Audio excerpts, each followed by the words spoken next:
Hi, I'm here today to tell you a little bit about opacity versus transparency when using Winsor Newton Professional Acrylics. Opacity and transparency are fascinating paint qualities which need to be understood. I'm going to demonstrate this by scraping colours over a black line without adding any solvents or mediums to the paint. And as you will see, some colours will cover this black line completely and some will allow the black line to show through.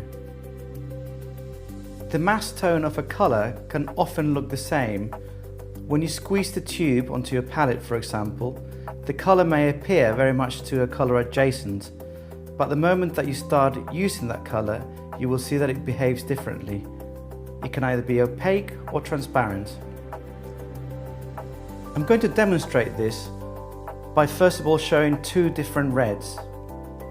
Cadmium Red Deep is very opaque, and because of that, it obliterates the black line underneath. Whilst Quinacridone Red is a transparent colour and it allows the black line to show through. You can see the same happening with this Cobalt Blue.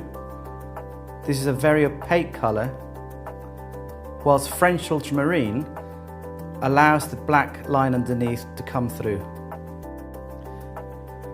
As you can see, Cadmium Red and Cobalt Blue are both very opaque colours, whilst Quinacridone Red and French Ultramarine are much more transparent.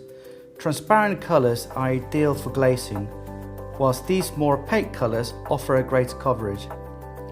When selecting your palette, don't just think about colour selection, but having a mixture of opaque and transparent colours. Traditionally, red iron oxide and chromium oxide of green have been used for underpainting because they're both very opaque colours. I hope this helps with your paint selection.